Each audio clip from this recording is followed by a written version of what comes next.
Wait, man, maybe the dictionary should have been my answer. What if I just pulled out what if I put out like encyclopedias and I was like, this is my answer? You know what? There's still time. I don't know what your third book is, so it's not you that. could still.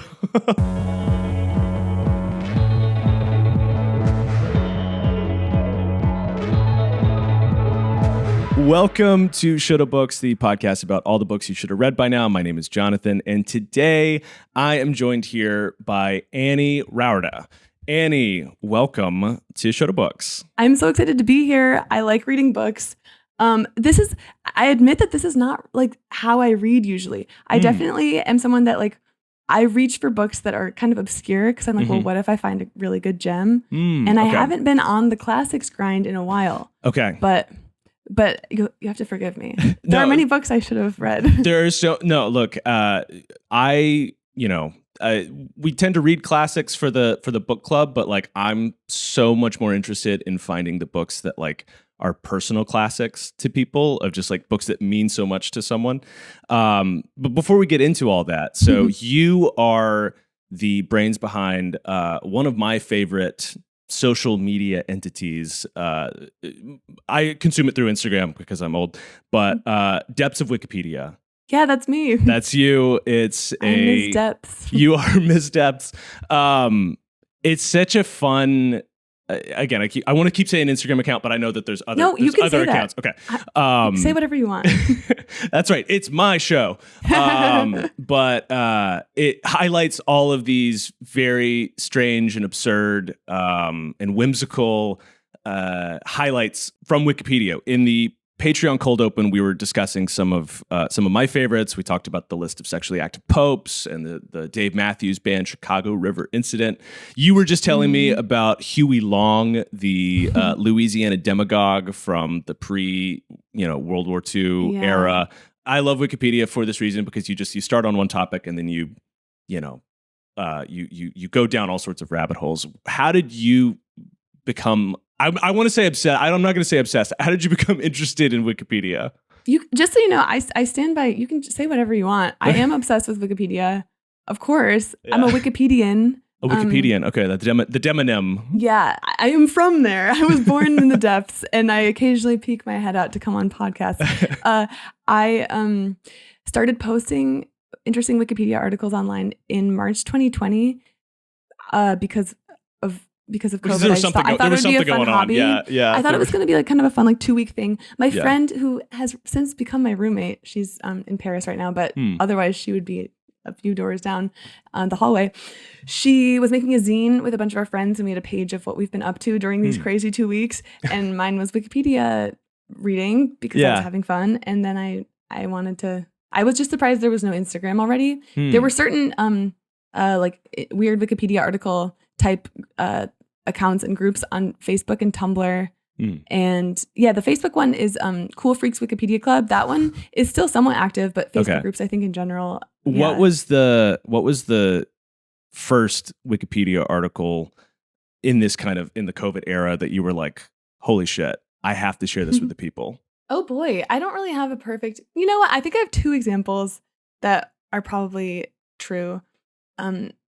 There's the cow tipping article has just like a picture with a caption that I quite like.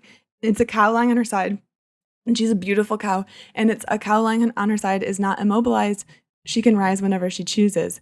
I just like that, and I still do. I think it means as much to me as it ever has, because I too can rise when I choose. That's right. It's inspiring. So I don't want to mess up my setup, but my friend made this really beautiful like wood carving of that Wikipedia image and caption. Oh my God. Which I wish I could pull out, but I think we probably shouldn't risk it. Before we started recording, you grabbed a book off the shelf and knocked over a full bottle of Amaro, which I think is like seeping into your floorboards at the moment. But perfect. It adds a patina. It adds a nice, But okay, so cow tipping, and you said there was a second one. Tipping. I also, at the time, I was studying neuroscience at the University of Michigan. Okay. And I graduated, but I was looking up. I think it might have been brain to body. I was either looking at brain to body ratios or like number of neurons across the animal kingdom. Okay. It was one of the articles in that topic, and there's a very funny little picture of this kind of pathetic little sea creature. I wouldn't even, he doesn't look like a fish to me. He looks so weird and misshapen, and it's the bony-eared ass fish, has the what do you think, smallest brain to body ratio. Oh. Like he's just really dumb. Bony-eared ass dumb, fish? Bony, big ears, and an ass, apparently. Well, much like Wikipedia itself, we could get sucked into hours of talking about this, but we're here. We're here to talk about books. And which I like them too. Yeah, let the record Believe it or not. show. You have 3 books that you think everyone should read, and I say we get into them. Which one do you want to start with? Oh boy. Okay, so it's really hard to choose things like this. The 3, it's a bit of pressure because it's also like, I don't know, are people going to look back on this and be like, wow, she included that as one of her 3?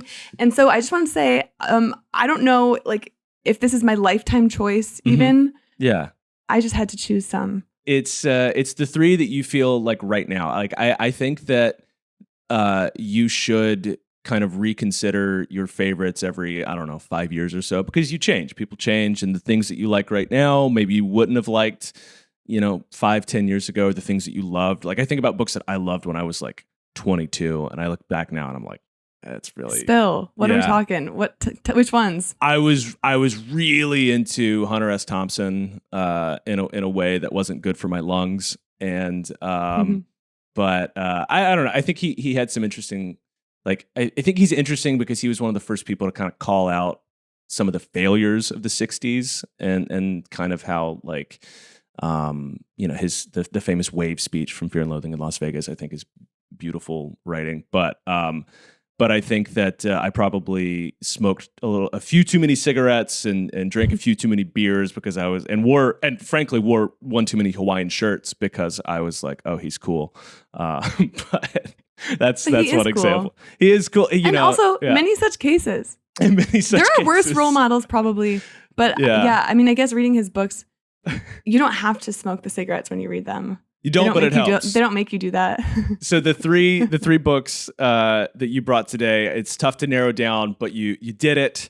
You've got 3. What's the first one? Is this like an A-list classic? I don't think so, but it is definitely one that I think you should read, and it's one that, I don't know. Okay, Dorothy Parker collected poetry. Okay. I love Dorothy Parker. If you don't know Dorothy Parker, get excited because you have some amazing things to learn about and read about. Dorothy Parker was a New York City socialite, a poet, a literary critic, and she was known for wisecracks. That's what her Wikipedia says. She was known for her caustic wisecracks, an eye for 20th century urban foibles. Urban foible. Wow. Immediately what an say epitaph. less. Holy shit. She's beautiful as well. And so that's exciting. Her so I'm looking at her Wikipedia info box right now. And it's cool. Like immediately I'm just looking at the husbands because she had one husband and then she had another husband that she divorced and then got remarried to, which that's already, I'm like, I love the vibe of this. Like what you're she was known, the Algonquin Round Table was that 1930s literary scene in New York. Okay. And every day they went to the Algonquin Hotel and would eat and drink and talk about what they were writing around the table. And that was when, like, the 1910s and 20s, this was the 10s and 20s, newspapers were just, like, so big. It was, like, it was crazy. And newspapers were starting all the time. The street that the Strand is on now was, like, Book Alley or Book Row, and it was just, newspapers were like crazy. And so every day there would be gossip columns about that day's Algonquin Round Table. And so it's this very storied thing where we know a lot about it and a lot of it's fictionalized. But yeah, Harpo Marx, Charles MacArthur, Alexander Woolcott. I'm just naming some of the people. So anyway, so she was famous from the Algonquin Round Table because she was always having the witticisms. That's incredible. Her caustic wisecracks. She has a bunch of, like, I think she was the one that coined "What in Fresh Hell." Oh, like wow. Okay. If you've ever said that, that's from Dorothy Parker. That's not one that I reached for, but it's going to be now. Yeah, now that you know that now that I know it. Coined by an amazing woman who's really funny. That's incredible to like basically have on your digital tombstone that you were known for your wisecracks. Like, and what was the other one? It was remarks on urban foibles. Like, yeah. That's incredible. Okay. How did you find out about Dorothy Parker? Oh, I remember the day. I was sitting at my ex-boyfriend's desk and he wasn't home. And I was just, I don't remember how I started reading about this. I started reading about the Algonquin Roundtable on Wikipedia. It was just, I was just clicking around. And then I saw Dorothy Parker's name and I read her, like a list of her quotes. And she has so many like short, just really funny, I just thought she was really funny. She's irreverent. She another famous line of hers, she was a literary critic for the New Yorker, and she absolutely panned Winnie the Pooh, which is the full article is very funny, but the most famous line that comes up here and there is so she was saying that it was like just like saccharine and like overly cutesy and that it was impossible to get through. It was just getting so annoying. I'm probably butchering the quote, but she was like, at this point, dear reader, your reviewer frew up, but she spelled it F-R-E-W because that's how Pooh talks. Man. Wow. But I'm kind of butchering the quote. I was wondering if she was going to say something about his lack of trousers. You know, like we have this beloved children's character just walking around with a shirt, no pants. Right. Well, I don't think she would have cared about that. Yeah, you could do that. She makes a lot of sex jokes.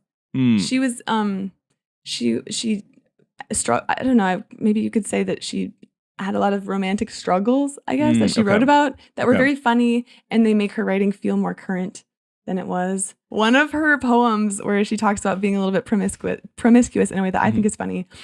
I love to have a martini, 2 at the very most. At 3, I'm under the table. At 4, I'm under the host. The sheer amount of martinis that humans used to consume is medically fascinating to me.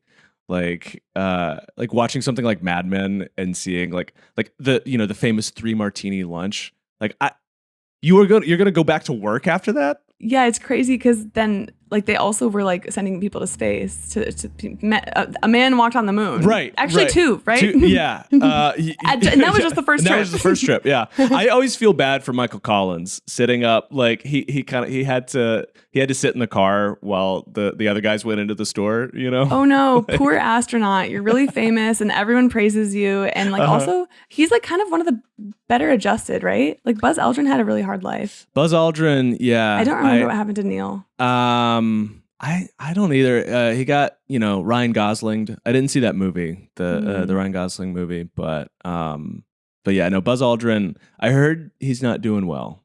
Well, he's really old. He's very old. He's pretty MAGA. Oh, okay. I didn't know that. Another Dorothy Parker thing that I just found. When asked to define eternity, she said eternity is 2 people and a ham. 2 people in a ham? I don't really know. I'm going to be thinking about that.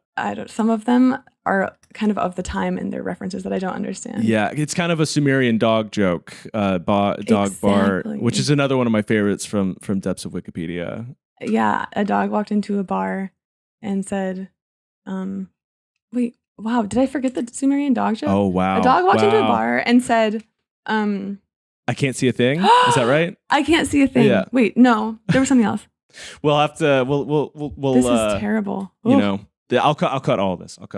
But okay. Well, anyway, yeah. Back to Dorothy Parker. I'm just giving you some more of her little witticisms. Little witticisms. I'd rather foibles. have a bottle in front of me than a frontal lobotomy. I've heard that one. Okay, yeah. So that was her. Don't look at me in that tone of voice. That was bringing down the house in the 1920s. If you have any young friends who aspire to become writers, the second greatest favor you can do for them is to present them with copies of the Elements of Style. But the first is to shoot them now while they're happy. Oh my God. Yeah, there's some truth to that, I guess. Anyway, so these are all the short ones kind of. So her longer her longer poems in the book are the ones that I find beautiful and worth reading. And it's quick. Like you can kind of, a poetry book, I don't feel militant about how anyone reads. I don't care if people do audiobooks or whatever.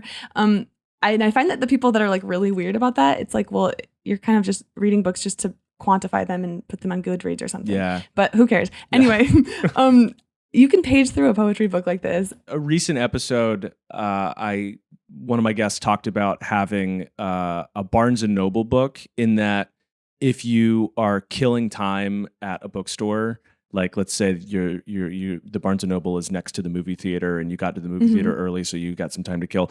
Pulling a book, like what book are you pulling off the shelf to kind of flip through a little bit? This sounds like it could be a great one of those. Of just like, because you don't have to get invested in a story, you can just kind of go in and get some quick hits. It honestly, it kind of sounds like she was doing like 1920s Twitter, like just kind of doing there was little, so much just like of that little happening. thoughts, these little bits. She would have killed. She would have killed on X the everything out. She would have gone. Yeah, it's something that's a little bit sad is that she was famous. She was a socialite. She was a character. She was like a downtown, it's like, wow, this crazy spinster flapper girl who's they would probably be like, she's such a whore. But she was so funny. She was in the New Yorker all the time. Because they did I think it was a weekly book column. But, and something that was, I think maybe at the time sort of novel, is that in the column, she would talk about about the act of writing the column itself as she was writing it, which was not apparently as common as it is now.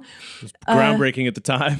But she never was super successful, like in the literary scene, at least not as much as she wanted. She had, I think she had like dreams of novels that never ultimately happened. And she moved to Hollywood and she worked in film a little bit. But I think that she died feeling like she was to some extent a failure. It's interesting that she went to Hollywood, because I feel like that was such an archetype back then of like someone gets successful, especially in New York, and then they move to Hollywood and it just kind of destroys them. Yeah, well, F. Scott Fitzgerald, who wrote The Great Gatsby, he died before it was before it took off, before it was a classic. Yeah. I think it became a classic during World War II because it was thin and they shipped it to the soldiers, and the soldiers were like, wait, this makes me feel so patriotic. Oh, wow. It's about, so much of it is about class in the very American, like American dream type way. Yeah. And apparently it made soldiers love America. That's interesting. Because my interpretation of that book is it's kind of a scathing takedown of kind of the American dream and the idea that you can reinvent yourself and that you can, bend reality to your will and all of those things. But Hollywood, there's certainly something corrosive to the soul about, the entertainment industry that, I've had my own kind of dealings with in the past, but luckily media has a bunch of jobs and is really stable and is actually doing really well. And it's doing, it's never been study journalism. Better. It's never been better. Okay, I'm going to read more because I just have to. Go for it. These are not like things that feel groundbreaking now, but I think it's so fun that she's writing this in the 20s. Yeah. It's called, my cat tipped something over. Oh, there's a cat in the room? There is a cat in the room. Oh my God. General Review of the Sex Situation by Dorothy Parker. Woman wants monogamy. Man delights in novelty. Love is woman's moon and sun. Man has other forms of fun. Woman lives but in her lord. Count to 10 and man is bored. With this, the gist and some of it. What earthly good can come of it? And then I think it's a little bit funny. Yeah. But even though it's kind of, it feels like something that's like on a boardwalk tee sort of, but I still like it. This one is the start of the poem They Part. Okay. I got really into these after a breakup, which probably makes sense. And if my friend, you'd have it end, there's naught to hear or tell, but need you try to black my eye in wishing me farewell? I like, this is called observation. If I don't drive around the park, if I'm pretty sure to make my mark. If I'm in bed each night by 10, I may get back my looks again. If I abstain from fun and such, I'll probably amount to much. But I shall stay the way I am because I just do not give a damn. Daylight savings, I like. My answers are inadequate to those demanding day and date. And ever set a tiny shock through strangers asking what's o'clock, whose days are spent in whittling rhyme, what's time to her or she to time. I like this because I sometimes am late and then I'm like, man, what's time to her? What's she to time? We are all already there. How can we be late? you know? Exactly. You hit them with that, and then, you know, they get confused, and then you can go about your business.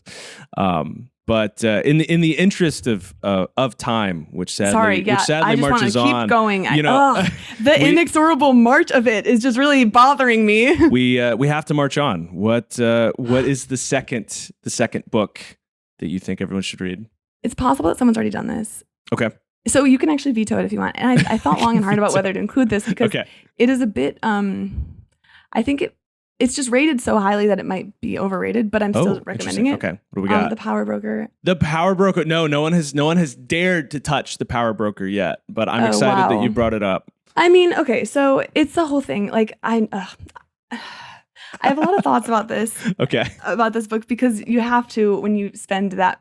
It's like 1,200 pages or something. It's 1,179 or something like that. It is one of those doorstops. I have not read this book, but it's been on my list for a while. When I was getting into audiobooks earlier this year, I opened that one up. I was like, oh, maybe I'll do that one. I saw that it was 66 hours, and I was like, I don't know if I can make that commitment right now. That's like, what was the movie about the guy that like was trapped between a rock and another rock, and then he had to cut his arm off, and it's called like something hours? Yeah, 130. I think it's 137. Oh. Yeah. Oh, wow. So you could listen to two. He could listen to it twice. He could have done 2 Power Brokers in that time. Okay. Anyway, The Power Broker. Yeah. I read The Power. I don't know where to start with this thing. It starts out and it is just like humming, it's zipping, it's poetic, it's beautiful. The very first chapter is like a song because he does this thing with lists where so I don't know if this is a shock to anyone, but I love like a kind of overly long list when you're reading, especially when you're reading like on paper because like versus audiobook. I know you said you did the audio or you were thinking about the audiobook, but I love a super long list because you can kind of skip over it if you want to, but you don't have to. And there's a beautiful rhythm, and I have to find a really good example. The first chapter kind of feels like the overture in a musical or something, where he just goes through Robert Moses, who was a massive figure in New York City government for many decades, from the 20s to the 60s and 70s, and he wasn't as well known as some of the other figures like mayors, but he held power in a way. So this is kind of the whole point of The Power Broker is he had 3 separate positions with like the state and with the city and then with this tri-borough authority that he set up to do like bridges and whatever. And so he was unfireable because if one person fired him, he had those 2 other positions where he could retaliate. That's money mindset right there. That's what you got to do. You got to make yourself unfireable by diversifying your position. If you want money mindset, he's a freak. He's crazy. The way this book is so okay. So the whole reason that I'm kind of sighing and stuff is that it is punishing. It's punishing to read in some ways because it is so thorough, especially when like, oh, sorry, but there's this fucking guy who lived on Long Island. He's a farmer named William C. Macy. Okay. And that's the first, I would say, the test. Like, this is where the rubber hits the proverbial road. Like, are you gonna get through William C. Macy? And I almost didn't because Robert Moses built a highway on Long Island and it went through a bunch of people's farms. And so you have to, buy the farm or whatever, figure things out. Right. And William C. Macy was a guy on Long Island who fought back really hard. Anyway, though, you have to go through like just very detailed back and forths about the legal fight. You have to go through so much about when he's raising money for things. Robert Caro, the author, was like, it was kind of groundbreaking how thorough he was, and he has the famous, his big slogan, or I don't know, the words he lives by is "turn every page." He went in the archives with the only research assistant that he has ever had, and the only one he says he would ever trust, which is his wife Ina. They would go in the archives and just like read. I mean, crazy amounts of research, but he'll go through like how he raised every dollar to build bridges or other big construction projects, and sometimes you don't really care. You're just like, get to the point. I know that this book kind of has the mythology around it is that it is one of those books that sits on people's shelves. They put it in the background of their Zoom calls, but no one's actually read it. Much like kind of like an Infinite Jest sort of book, and it's certainly been that for me. Of just like one of these days I'm going to read it. One of these days I'm going to read it. But it is the subject matter is so fascinating. Unfortunately, it deserves a lot of the hype. What's the most interesting is not really the right word, but what's like the most salient thing that you learned from this 1,000-page book? Oh boy. There's so many good examples.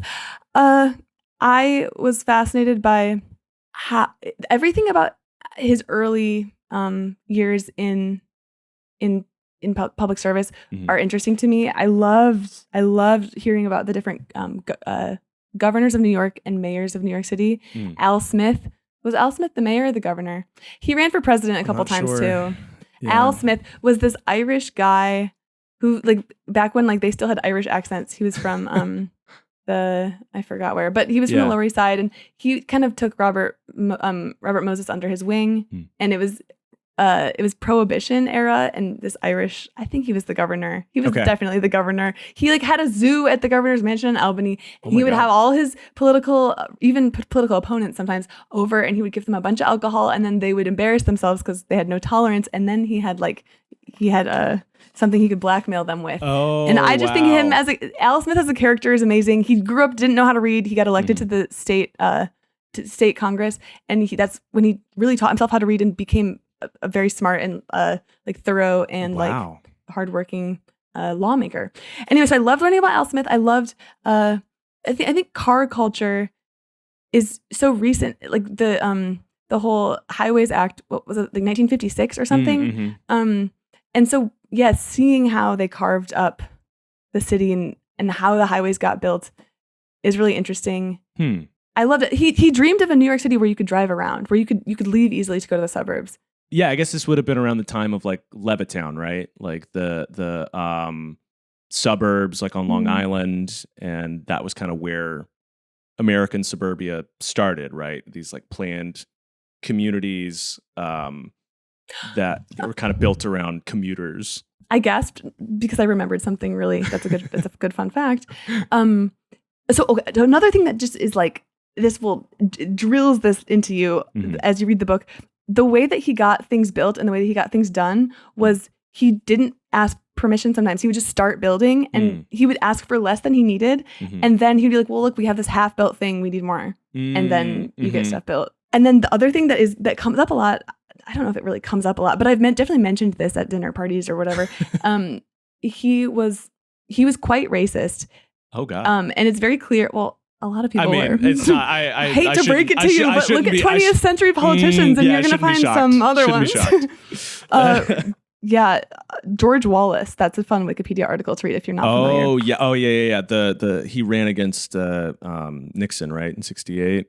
Yeah. And he was a third party candidate. It was Nixon and McGovern, or no, that was 72. 68. I forgot. Wait, I forgot.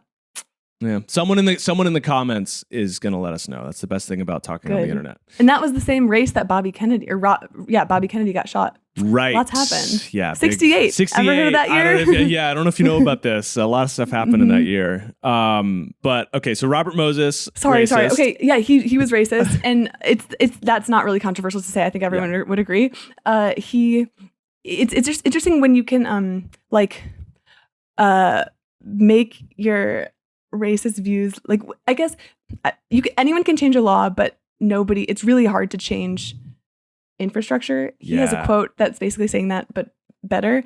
And there are examples of this all over. He made bridges too low for buses so that the public bus wouldn't go to certain beaches. Oh, wow. Only people with cars would be able to go to the beach. That all of that stuff is really, really interesting. And it's true. Huh. It's like it's the municipal citywide like version of those benches where they put an armrest in the middle so that people can't sleep on them. Like there's a term for that of like a design principle of like designing things to keep people from doing something. Again, someone will let us know in the comments. But it's like repellent archurchitecture or like I think that So that's all interesting. He also if you don't read the book, I don't care. I would be fine. But the whole book is good, but you have to read, if nothing else, just the intro the introduction chapter, because it's so sweeping. It gets you excited. I was genuinely so excited when I was reading it, because he built this whole city. The buildings, he shaped New York in such a literal way. Robert Moses did so a bunch of buildings. He got a bunch of buildings done. The tunnel, probably several tunnels, all of the bridges, maybe not all of them, but like basically all of them. Beaches. That was like one of his first, because he used to be the parks commissioner, and so he had good rapport among New Yorkers. He had a good reputation because everyone likes parks. Everyone wants more parks. And when you have this monomaniacal, ruthless guy who's like, we need to build more parks and make them better, and like, I want more budget for my parks that you're going to enjoy, like, that's actually really popular. It's a very popular position. He's kind of the dark Leslie Knope.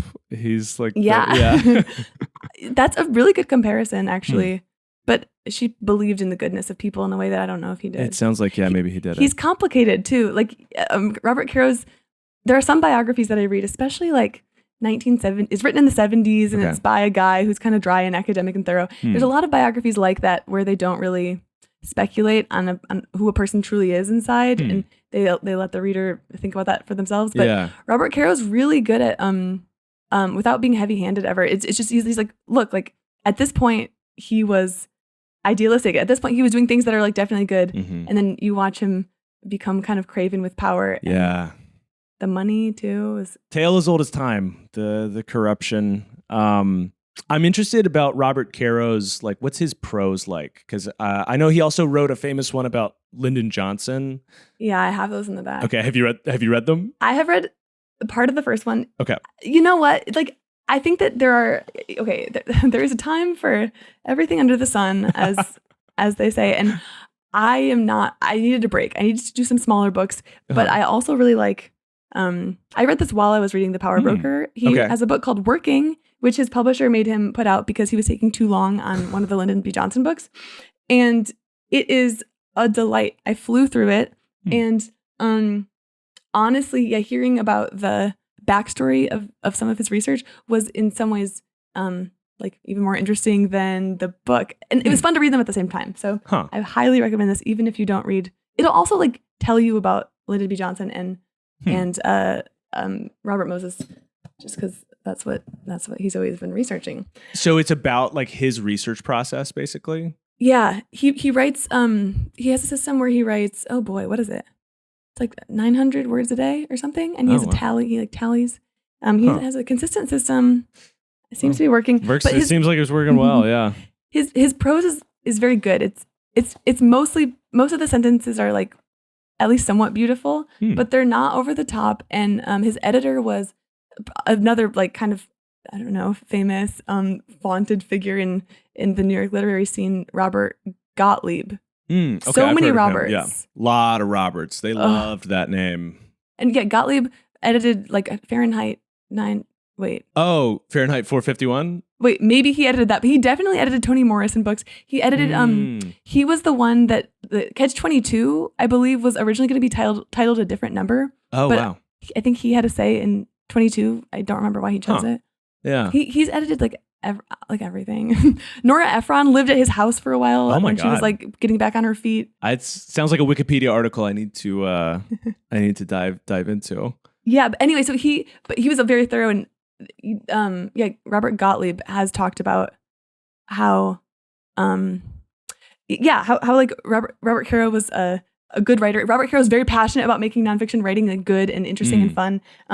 This is like he does a very good job of showing you that it's amazing. It is amazing how much got built, but there's such a huge human cost of all of that. There's neighborhoods that get torn up. There are people that are absolutely screwed. There's a lot of carnage in the wake of all the bridges and stuff, but it's amazing to read. It's really fun. And you get to impress people by saying, you know what, I actually did read The Power Broker. I think my life hack is just read the intro. Just read the intro. You have to read the intro. I think people don't have an excuse to not read the intro. If we're on a podcast called Shoulda Books, yes. You should have read the intro by now. But all right. But you don't have to. You don't have to read the rest. For me, I do. This is one of the. This is kind of one of my like great white whales, which Moby Dick is actually another one of those that I'm like, okay, I have to read this at some point. I should do it. Okay. we've come to the third and final book. Yeah, can I do my my honorable mentions first? Yes, yeah. Before we get into that, let's see what almost made the cut. Okay, this is kind of a random one. This is definitely, you don't have to read this. Like, it's not a classic or anything, but I loved it. I thought it was delightful. There's a lot of books about the dictionary because it turns out people that like dictionaries like writing words of their own, and they have great vocabularies usually.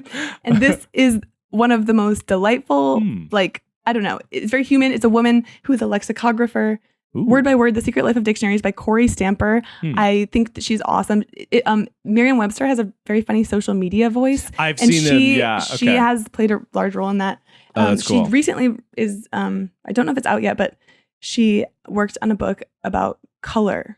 Just the concept of like humans and color and like what do we call colors? How do we deal with color? What is color? Yeah. The history of color. How do you demarcate? I'm so excited. It's so interesting too, because I feel like a couple of years ago there was like a think piece that went around that was basically positing that ancient people couldn't see the color blue.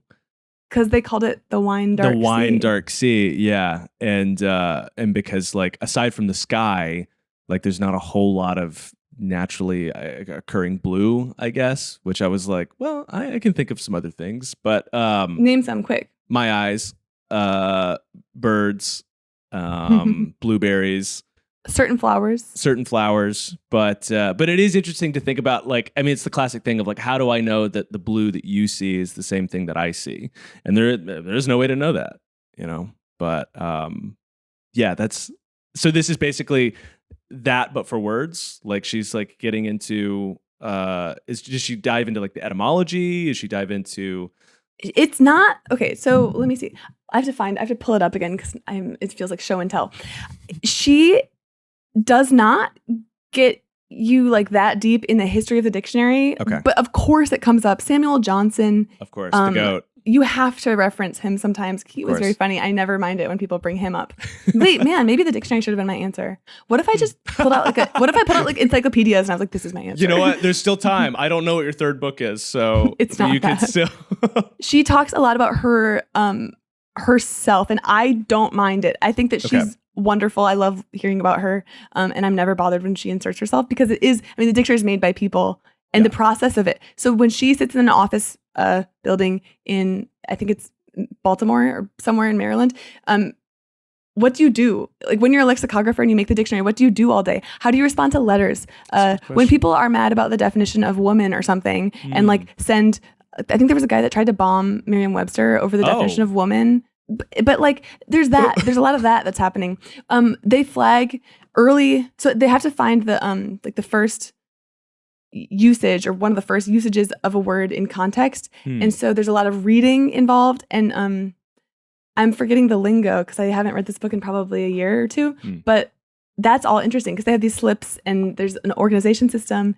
And yeah, it's kind of amazing. And in a lot of ways, dictionaries are changing and maybe dying, and like, what is the future of the dictionary? I don't know, but I just don't think that AI would ever have the there's an amazing chapter where she talks about when she had to review the definition of, it was a really common word like was or is or can or for example, stuff like that. She said nobody ever looks up in the dictionary because why would you don't need to, but they're by far the hardest words to do because to sort out every sense, there's like probably like 70 for set.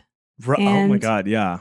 I'm realizing there's kind of a theme here. You can kind of tell what I love. Anything by Mary Roach is so good. She is a living. She's not even that old. She's like probably 60. I don't know. She's amazing. She's a science writer, and she's written a bunch of books. The most famous and the first one is Stiff, and it's the Curious Life of Human Cadavers. And she goes all over the country and world looking at things that happen to human bodies. Like when you donate your body to science, what does that mean? She goes and looks at it, and it's just so fun. She's very funny. It's very smart. It's so dense with information. And I think that she is amazing. She's kind of in a class of her own, at least in my book, because I can't believe how entertaining she makes information. And then I leave and I have so many, like I'm laughing, but I've learned so much. She's amazing. Okay. Also. Wait, so what is gulp? Is it about swallowing? I haven't read this one yet. Yeah, it's about the digestive system. Okay. I haven't read this one though. So okay. but I've read, I think, all the other ones. What else? This is, again, I'm just going to fly through. In the Beginning Was the Command Line is, I believe, the only, or maybe one of the only nonfiction books that Neil Stephenson did. And it's actually not a book, it's an essay. And it rocks. Neil Stephenson is like Snow Crash, Metaverse. Okay. Yeah, that was his, He don't blame him for the thing, but blame him for the word. Right. But yeah, he wrote it. He was called the Hacker Hemingway. I'm reading the back now. And it is a thoughtful, irreverent, hilarious treatise on the cyberculture, past and present, on operating system tyrannies and downloaded popular revolutions on the internet. Disney World, Big Bangs, not to mention the meaning of life itself. Huh. And it was written in, like, I'm just going to say a year, but I actually should say the right one because what if I'm off? It's written in 99. I was going to say 97. Okay. And so it's just amazing because, there was still this, like, hacker dream that was alive for the internet. Yeah. And it's short, too. You can read it in a day, like, easy. And it's free online, I think. Like, he wouldn't have... I'm sure it's free online. That whole era is super fat. Like the early internet era, the Californian ideology, like. Again, I could talk about this for another hour. But we can't. We have to keep going. And those are just the ones that were nearby that I happened to pick up. But there are so many books that are amazing. And honestly, my real answer is like, you should go in the Internet Archive and read some like public domain book from 100 years ago. They were everyone wrote so well in the 1920s. And I think if you just pick up some random thing, often it's amazing. And then sometimes you look and it has like so few views. There's so many good public domain works. Old Collier's magazine, old episodes, old issues of like Harper's are delightful. Old New Yorkers are so fun to read. And you're finding things that probably haven't been read by anyone in a while. And that's fun. There's something, you're almost like a digital archaeologist in a way. Yeah. Huh. It's like you're doing what's it called when you have the metal detector thing that you, and you're hunting on the beach for like rings. What's that called? I just called it metal detecting. Probably metal detecting. It's like you're a metal detector. Yeah. So my real answer is, I don't know if I'm breaking the format, but this is kind of consistent with what I was saying before. This is a book that is so big that when I took it off the shelf, it caused dominoes to fall, and this tipped over my Amaro. This knocked over the Amaro. Okay, wow. And that's how powerful it is. This is just one volume of the New Yorker Encyclopedia of Cartoons, and there's only one other volume. This is highly curated, but it is just such a delight. Oh wow! And I have learned. Well, I like cartoons quite a bit. I grew up reading the newspaper every day. And so, the funny pages, those were funny to me. I'm old enough to remember back in my day. Same. I know you post about Calvin and Hobbes a lot and the GOAT. Yes. Calvin and Hobbes, incredible. Well, actually, I would say, I have to get my, okay. The Far Side Gallery is just the Far Side book that I happened to pick up off the shelf. But any Far Side collection, I would also put in this category. I think that people should be reading cartoons more, because there are many cartoons that are bad. Like, or to me, they don't do much. They don't inspire me. But there are so many cartoons, and like when you see a good one, that it makes it all worth it. There are so many that feel like they become. I guess they just become like this part of me, and I see every situation through the lens of a cartoon. And this happens with quotes too from books, but the picture element, it's beautiful. A single frame cartoon can sometimes like say more than a novel. Absolutely. It sticks with you. And also like they have such an ability to capture a moment. Yes. I'm always really fascinated. When I was in Italy, I went to the museum that's about Italian unification. And there were so many exhibits that had cartoons from the time that were like depicting, like the way they depicted Queen Victoria, for instance, was like savage. It was so mean. Like, but they become these little, obviously that's like political cartoons. That's not necessarily what we're talking about, but like they just have an ability to stick in your mind that few other media have. I like the New Yorker collection. They did a good job. They did. Because there are many actually cartoons that I don't understand, or I don't understand why it would be funny. And it's just because of the era when it was published. Yeah. It's really, really, really fun to look at how much hate and grumbling about skyscrapers there was in the 1920s. Really? And the Gilded Age thing of like, we hate these skyscrapers, like, take back our city. Look, it's becoming this. What's even happening here? Everyone's immigrating. What's happening? Oh my It's really gosh, interesting to see the cartoons that were being made as New York's population was exploding and as it was becoming, in many ways a vertical city. And trains that were kind of a new thing. Like, I think that the first, actually, I shouldn't say, I don't really know, but like trains were being built really, like that was happening in the 1910s and 20s and 30s. And we have cartoons even from the New Yorker, which started in, I think, 1925. Okay. So that's really fun. What are some of your favorites from this collection? I think that if I went through the book itself, it would take me too long to find my favorites. Yeah, I mean it's for audio listeners. This book is about the size of, it looks like the dimensions of like a home plate in baseball, and it looks like it weighs a substantial amount. 1 million pounds. 1 million pounds. Is the answer. And Annie's holding her mic and the book, and it's tough to get it all in frame. So this is if you thought The Power Broker was something that might hurt your toe if you dropped it on it, this one looks like it would maybe cause even more damage. But talk about a great book to like flip through if you're killing time at Barnes and Noble. Yeah, and so it's just interesting how different eras have, because obviously these are all different artists, drawing their own pictures, but like they have their own kind of, there's a style that kind of creeps across all. Like I think we're coming out of that era right now, but like corporate Memphis was such a big thing. Yes. Like especially, during COVID, and I don't really know what the infographic, the Canva infographic type aesthetic. Yeah. Yeah. I mean, I just love these drawings, but also I love how there's like kind of rich like guy who has a monocle, and he's looking at a tiny little house plant that's on his deck, outdoor deck, and you can tell he's really high up in the city, and he's looking at it with his monocle, and he says, "Oh dear me, autumn."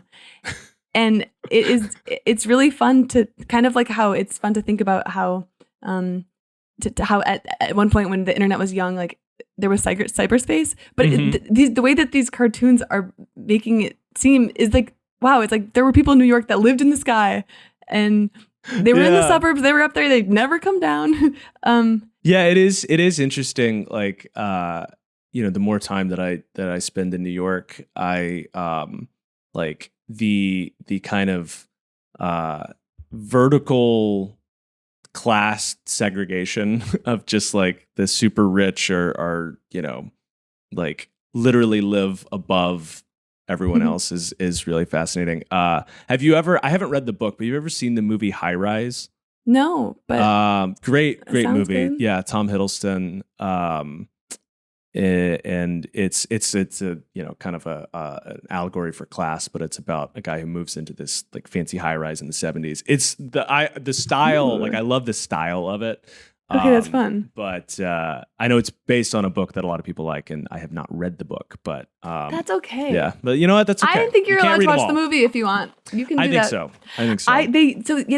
It was kind of after Tenements became like so notorious. Yeah. In the early 1900s, like 1900s, 10s, 20s ish, that was when apartment became a word in English. It was taken from French, and rich people just didn't want to say they lived in tenements. Oh, interesting. Huh. So tenement was the original word, and then Have you been to the Tenement Museum in New York? That's where I learned that. Okay.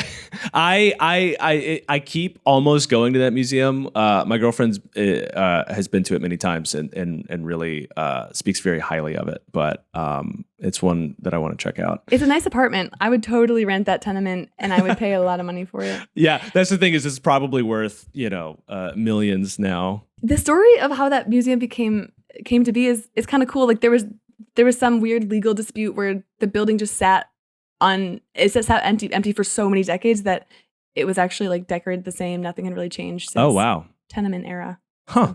Yeah. Well, do you have any final thoughts on the New Yorker cartoon book? What's the official title of it? The New Yorker Encyclopedia of Cartoons. And I have volume 1 in front of me, but there's also volume 2. Yeah. And there's other collections of cartoons that they have that are great. Do you draw cartoons yourself? Not well, but just for fun, yes. Okay. And also, there were New Yorker cartoons are the way we describe this type of cartoon, but there were really good cartoons in Collier's, Vanity Fair, Playboy has had a bunch of cartoons. It has kind of its own style and scene, but like back when we had amazing magazines, there were amazing cartoons like this everywhere. And it was a whole beautiful world that has shrunk. Yeah. But webcomics are kind of the replacement. Yeah. And it's good. It does seem like there's kind of everyone's getting into analog right now. And I really miss physical magazines. And I hope that it seems like there's kind of a trend of bringing those back. And I hope that is something that becomes more sustainable and not just a trend.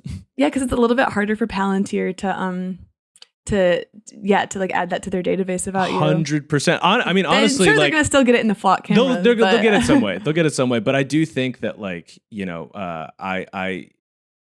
way that you read your books is valid. I think my personal favorite is physical media, and that's part of the reason is I know that like Peter Thiel can't go in and edit the text of my copy of Vanity, which happens like so much. And also, what I like is that editorially, I recently listened to the audiobook of a memoir by Graydon Carter, who was the editor of Vanity Fair from in the 90s, basically in the 2000s. And maybe he retired in 2017, something like that. But he was there for the heyday of Vanity Fair. And I loved, he had a lot where he talked about how much thought and care goes into like arranging the pages and the selection. Like we want this to be a selection where like you get a little bit of this type of thing and then you get some of this and then you get some of this and it feels like you're like watching TikTok because like they just chose the very best articles for me. I don't actually have to go click them. I love it. You can just you can same with watching TV. It's like, wait, they just actually picked really good shows for me. Yeah. In the radio, I've been into the radio lately. They actually have a lot of shows where amazing DJs like pick the best songs for you. You don't even have to do it. And I like that editorially. And then also they're not maximizing clicks. They don't have to maximize for traffic. Right. And so you get things that they probably wouldn't perform well online, but they do in a magazine when it's sitting next to the big popular story that everyone. Right. Yeah. I mean, that's such a kind of the story of like the past 20 years of like, there were so many amazing things like a show like Mad Men, for instance, or Breaking Bad. It's like, the reason that AMC was even able to exist is because people bought cable bundles. They were buying the cable bundle because they wanted ESPN and CNN and like things like that. But it came with AMC, and so AMC is able to get some of those cable, subscription fees, and that helps subsidize shows like Mad Men or Breaking Bad, which wouldn't necessarily have been the hits that on other networks where they had the same financial incentive. Anyway, it's a topic that I find endlessly fascinating. But yeah, and to on the subject of curation, I think that's one thing that I love about what you do is you're taking this thing, Wikipedia, which is bigger than is as big as the internet, it feels like, and like curating really fun pinpoints in it. And so I hope that you keep doing the Lord's work there. Well, thank you. I am so glad that I was on this podcast. I had fun, and I hope if you're listening to this,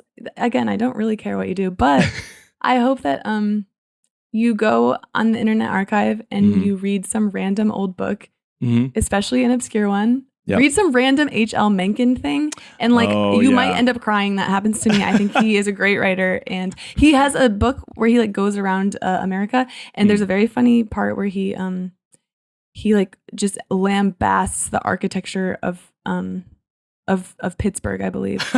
and it's so mean, and it's so funny, and it's great. So. Well, before we go, I am going to send you a book. I'm going to send you a book, a physical book, and you might have read it, but I don't know if you have. But it's. Can you tell me? Yes, it's City of Quartz by Mike Davis. Are you familiar? I have not read it. Okay. Yet. I think it's basically. I'm so glad you brought the Power Broker because it fits perfectly. But it's in some ways the LA version of that. It's kind of about the like the municipal history of Los Angeles from about 1880 to about 1990. And there isn't one kind of central figure in the way, and like there wasn't really a Robert Moses of Los Angeles, but there were these kind of different competing, like LA is the way that it is for like, because there was like three competing industries. There was like Hollywood, aerospace, and then like old money, which was based on like oil. So like LA kind of has I already these, like it. Yeah, I can't wait to read this. LA's this kind of weird patchwork because it was like there was like these three different nodes that were all competing for various things, and then of course there's racism and redlining, which leads to all these other communities and stuff. So anyway, it's a fascinating exploration of that, and I think you're gonna like it. Well, I'm remembering I saw this on my friend's shelf, and he described it like that. He said it's like the Power Broker, but for LA, and it's not quite as long. So that's another upside. Make no mistake, it is still a hefty book. It is still. I don't have my copy in front of me, but it is it's a healthy 500 pages or something like that. But compared to Power Broker, that's it's like half the size. So true. It's a quick, easy read. I'm so excited. I am obsessed with Dare, like drugs. Wait, what's it called? Yeah. Dare started in Los Angeles. It was the LA police chief. It's one of the famous LA police chiefs. Not to me. I've never really lived in LA, so I don't know his name. But he was the chief during. Oh boy, it might have been the Rodney King riots. But one of the ones where like the police were kind of very controversial in their brutality, and so he's like a guy that's Okay. So then I was reading a little bit about the LA police because of that, and it's so. I mean, in a lot of ways, they were kind of Wild West for a long time. Oh in God, what they were doing. I remember talking to an LA. I was on a film set. I was a production assistant, and there was a police officer there helping me like lock down a driveway or something. And I was talking to him, and he just started telling me stories of shit that he did in the 90s, and I was like, "What?" Like it was dark. It was fucking Cops dark. Was like a TV show. That's another really good book. I highly recommend it. It also works well on audio. Is Cue the Sun, and it's by Emily Nussbaum, and she writes about like the history of reality television. Oh wow! And even if you don't like reality TV, I think you might like it because it is so. I don't know. I mean, like the president is from reality TV. His cabinet is like Dr. Oz and the WWE people. Like reality TV became the world, and so it's really fun. But she talked a lot about how Cops was like the biggest show on TV. Wow. And how that encouraged police to do more crazy things, and it was a feedback loop. In LA, man, they did a lot with the TV show Cops. Wow. Well, I certainly have some new things on my TBR. But thank you for sharing these books. Is there anything else you'd like to plug before we say goodbye? No. You can follow me if you want to, but you don't have to. My name is Annie Rauwerda. Depths of Wikipedia. It's on like different TikTok, Twitter, Blue Sky, Instagram, probably YouTube soon. All the usual places. I don't know. Do whatever you want though. You don't have to follow me.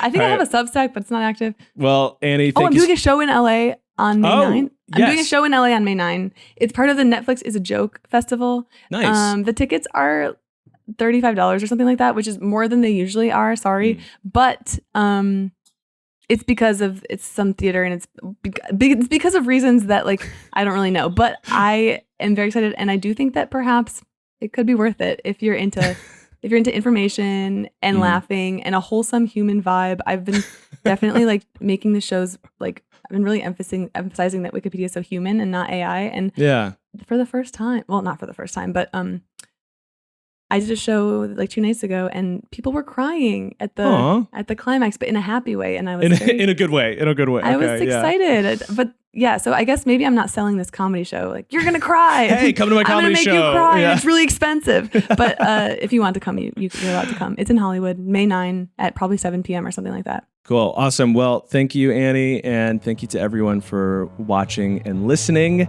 And as always, keep reading.